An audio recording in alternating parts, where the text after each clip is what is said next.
My name is Jessica Lopez-Lyman, and I'm an assistant professor in the Department of Chicano Latino Studies. I want to begin with the discussion to discuss the land and honor the place that we are at. So the University of Minnesota is built within the traditional homelands of the Dakota people. When we think about a land grant institution, it's something that the university loves to pride itself on.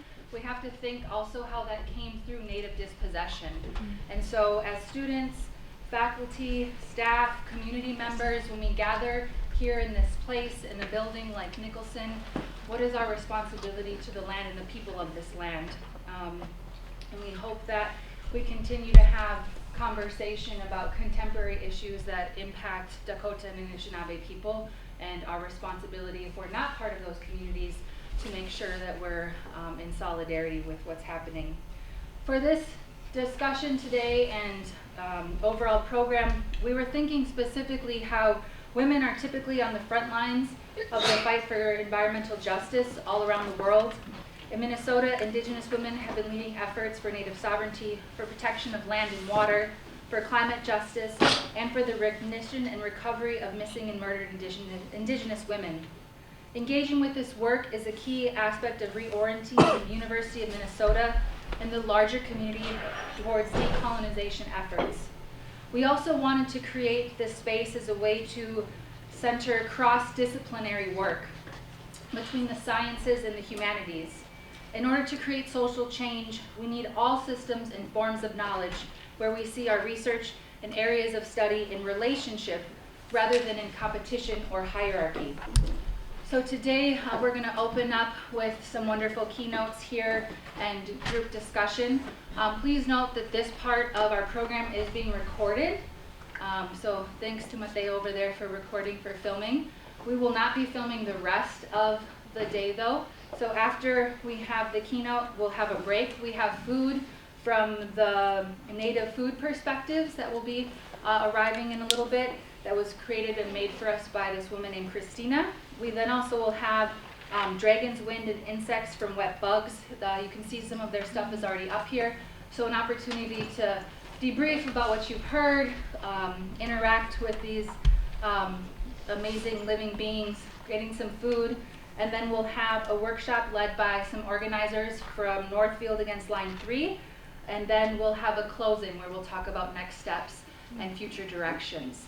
I want to introduce the moderator for this conversation, Christie Gulf. She's a water resources scientist in the Department of Ecology, Evolution, and Behavior here at the University of Minnesota, and a co-organizer of Science for the People, Twin Cities. Who's from Science for the People? Yay, all right. So thank you again so much for being here, and I'll turn over to Christie.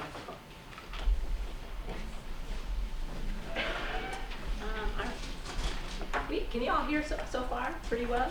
Okay, we have mics too, so if we need mics, we could go there. We might be able to just project. Yeah, so thank you so much, everyone, for being here.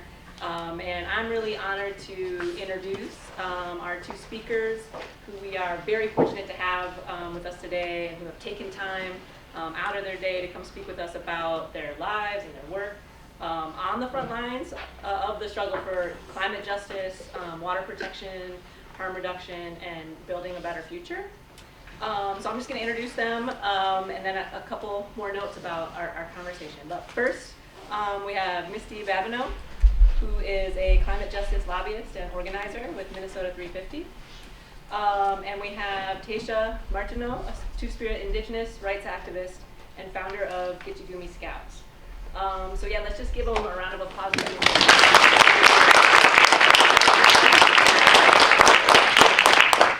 Okay, so I think what we're going to do, if this sounds okay with y'all, is maybe have you each speak a little bit of background, just about what brought you to this work and what that looks like. And then I have some questions for a Q&A, but we're also hoping to open up the room to all of you to be able to ask some questions. So if that sounds okay, I think maybe, do y'all feel okay to just give some remarks to start out? And I didn't get a chance to talk about who wants to go first. Oh. Okay.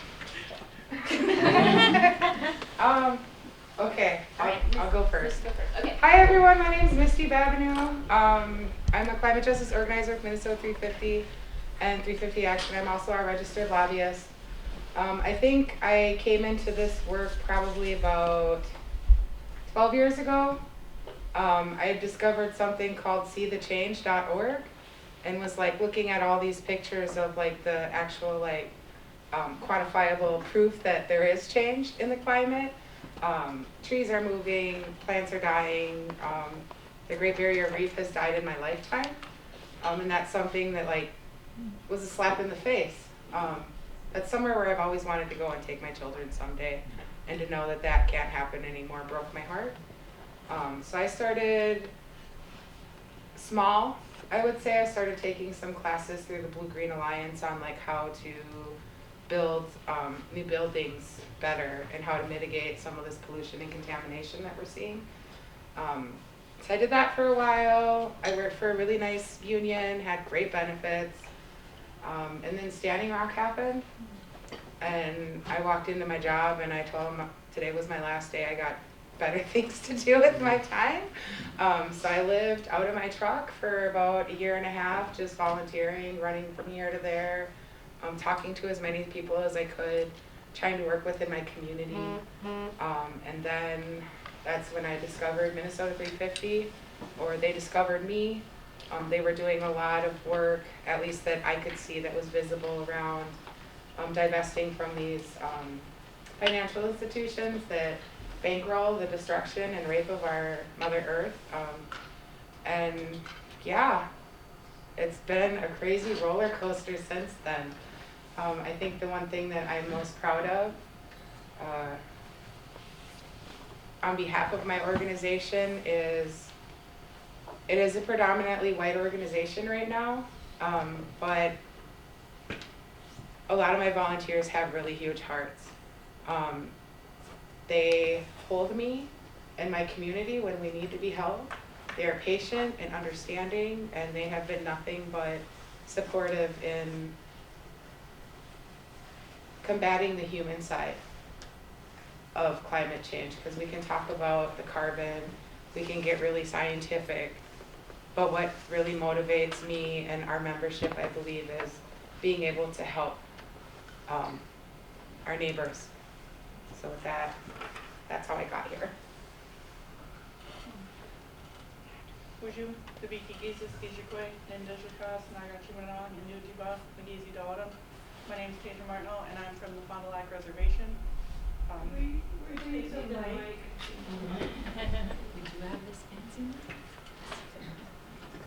My name is Taysha Marineau, and I'm from the Fond du Lac Reservation. I started my work with Line 3 about 2 years ago. I was sitting down with my daughter, who I had brought with me to Standing Rock, and she told me that there was a Standing Rock in Minnesota. And I said to her, there's no way there's another Standing Rock. That's never going to happen again. And she told me that it needed to, and that Line 3 was starting, and it was coming here. And to hear that from the youth, it just really lit a fire in me. And so I made a promise to my children that I was going to stop Line 3. And when Fond du Lac decided to enter an agreement with Enbridge, that was an agreement that Fond du Lac, the RBC, had made. It wasn't an agreement that the people made. And so speaking with my elders and speaking with the spiritual advisors within my area, I asked them what it was they wanted me to do. And they told me that it was time for me to step up and lead. And I had went to them asking who to follow and what to do, and that was the answer I was given.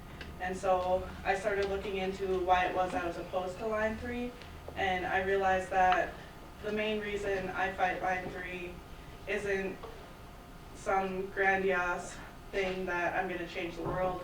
It isn't this drive within me to stop climate change. It's fear. It's very real fear. Every time these white trucks enter our land, there's a 22% increase on violence against women. That means 3 out of 4 of my children, who already face statistics that by the age of 15 they may possibly be raped. When I see these white trucks on my land, I ask myself which one, and I ask myself who by. And so a group of friends who also oppose Line 3, we got together and we started talking about what we could do to fight this along with facing the epidemic of MMIW. And so we created Gitchigumi Scouts, and what we do is we search and patrol for missing, murdered Indigenous women and relatives. And we do so because with this pipeline going through, there is a huge increase in drug and sex trafficking. And so that's why we're here, that's what we're hoping to do, and we're just hoping to make a difference with that. I think it's just a vibe. Yeah, thanks so much, y'all. Maybe I'll try to use this too. Okay, so has everybody here heard about the Line 3 tar sands pipeline? Just like a show of hands of folks who have like heard about it. Okay. Cool. Yeah. Yeah. Right. Okay. Cool. Yeah.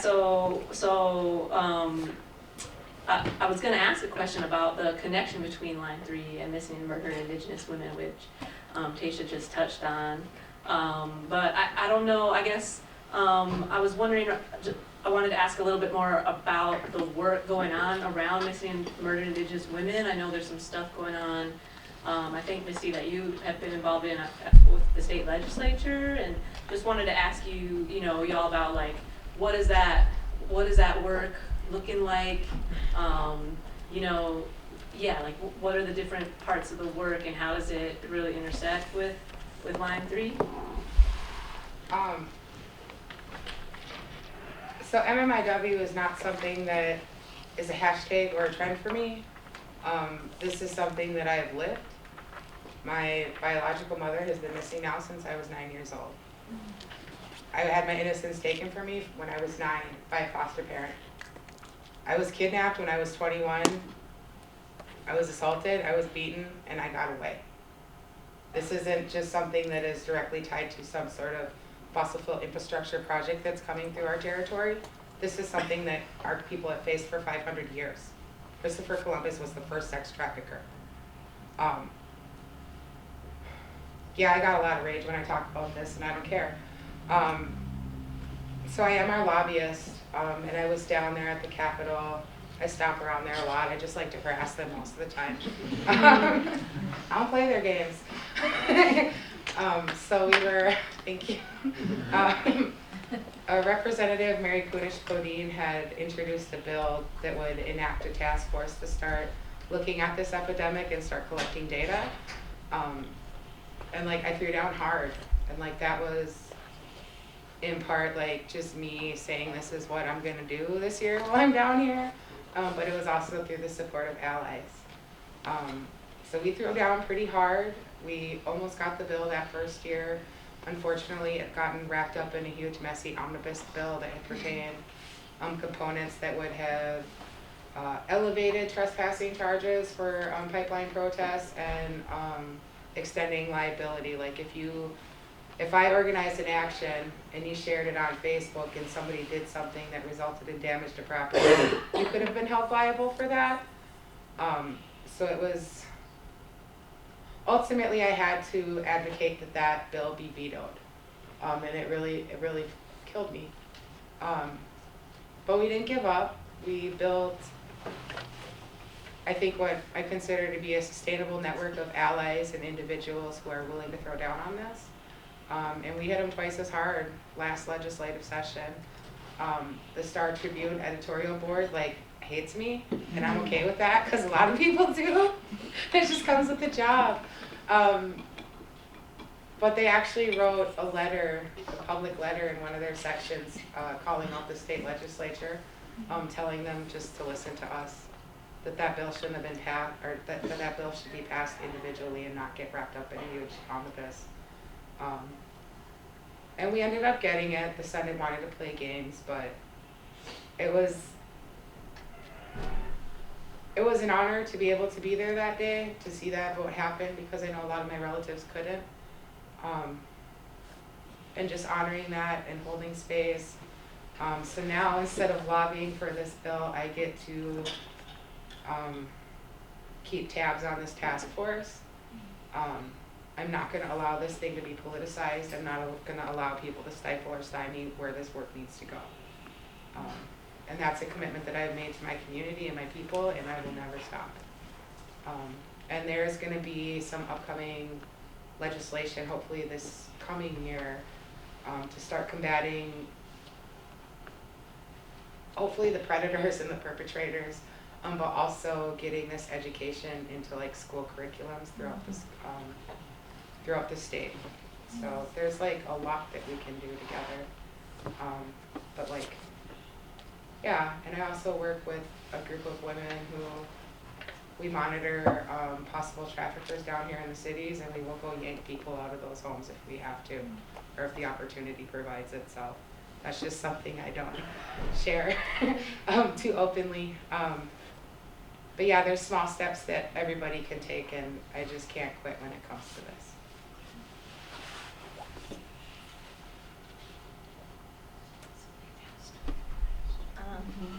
Yeah. We should have a stick. Yeah, I know. I have this. I know. We can pass this little tiny stick. Oh wait, this one's out of batteries. Let me look at that other one. I think we have two. Okay.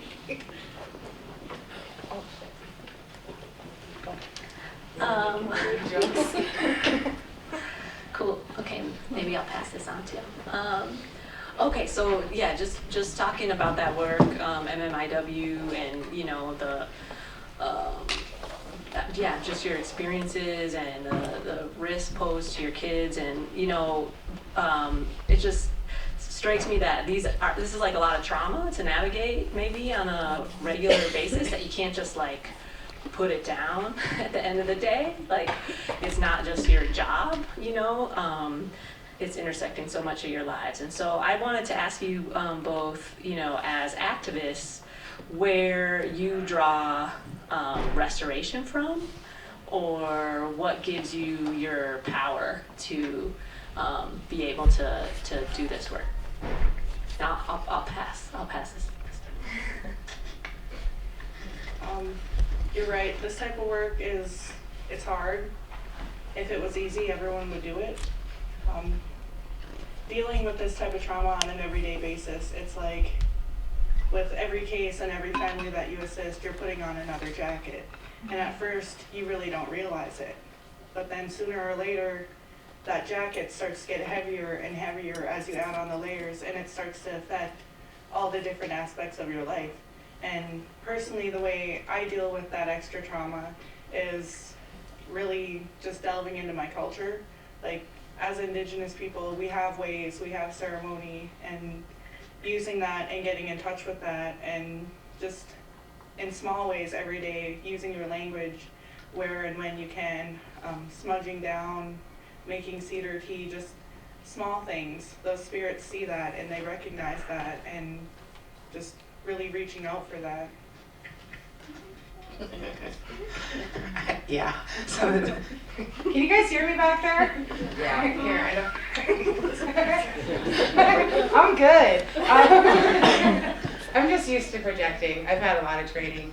I think it's all the things that Taysha was talking about, but also being willing to ask for help.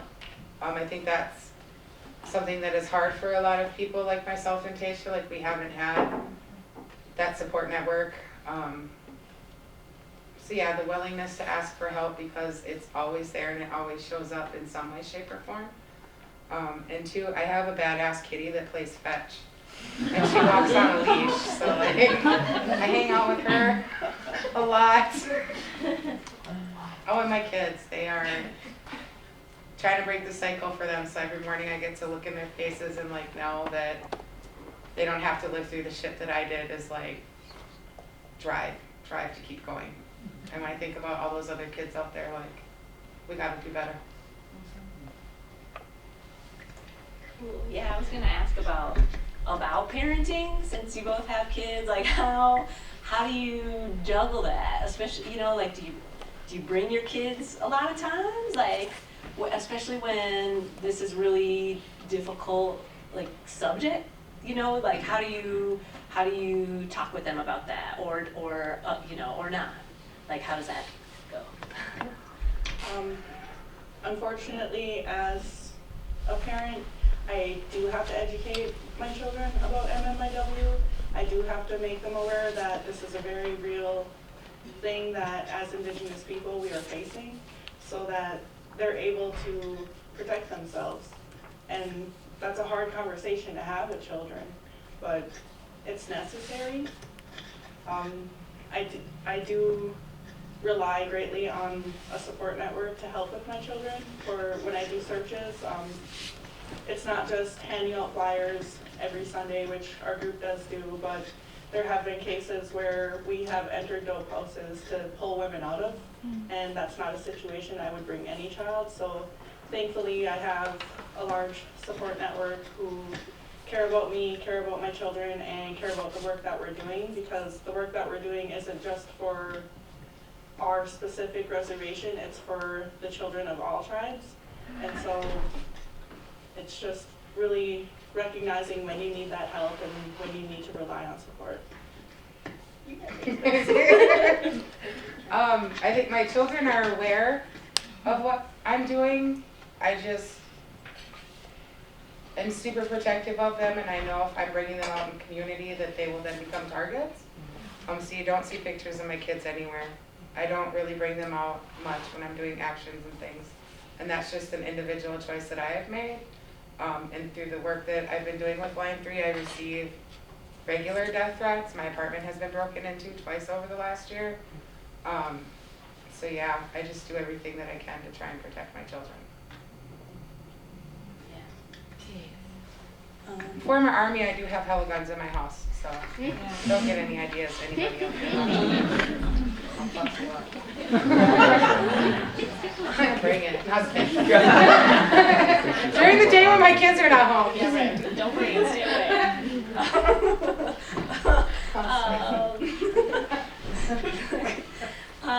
Cool. Yeah. Okay. So, I just had. This is kind of more maybe bringing it back to Line 3 a little bit, but you know, you both mentioned that you know, since Standing Rock or before, like the struggle around Line 3 has been going on for a long time, and there are, you know, like a bunch of different orgs and activists and grassroots kind of formations that are engaged in that.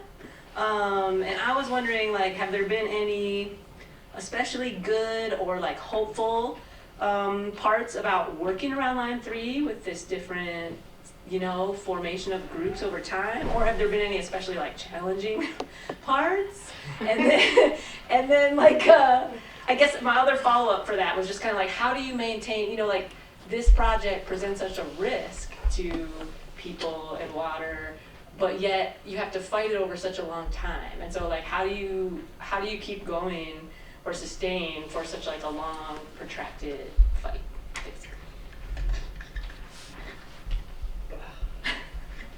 That was 2 questions. I should ask some other time. When I first started fighting Line 3, it was just me. It was just myself and 5 others from the reservation. There was only 6 of us in open opposition, and it was really lonely. There was a lot of nights where I spent out in the cold just trying to stop a pipeline, and that's a really hard thing to face, feeling alone like that. And then I started to reach out on social media, and I met people from Minnesota 350. I met people from all sorts of different groups and all sorts of different organizations, and it was just a relief to realize that so many people cared and that I really wasn't as alone as I thought I was. And I think that's what helps me sustain myself going forward, is going to events like this and seeing so many new faces willing to plug in. I'm hoping you are, because if I had my way, I'd make a frontliner out of each and every one of you. So if anyone's interested in that, feel free to reach out to me after this. But it's really meeting new people constantly who are interested in getting involved, whether it's at a march, whether it's at a frontline type of event, like, there are so many different ways to plug in and get involved and help those of us who are on the front line of this fight. And so, whatever you are able to and can do, I just want to thank you for doing, and I want to thank you for being here today. I would say it's been hard due to the privilege and platform that I have. I feel like I have to have a lot of conversations with my membership and the public in general around checking racist biases in certain practices and beliefs that we all have due to being socialized in a society that is based on racist principles, right? Like, there's things that you do every day that you don't really know you're doing, but they're pretty racist. And that's me included. That's because the foundation that our lives and our beliefs are built on are shams. They're built on the belief that a person can be greater than another one, that you can go in and discover something and steal it and rape and murder and pillage all you want. You know, the police department, they're born from slave catchers. So if you really sit back and think about all this, how arrogant is it for us to think that we may not have some practices that are harmful? So I've been doing a lot of training and having a lot of conversations around this topic. Because one, I'm trying to make sure that my volunteers, by the time they're talking to folks like Taysha and up north, that they're not going up there and they're causing more harm than they are up there doing good.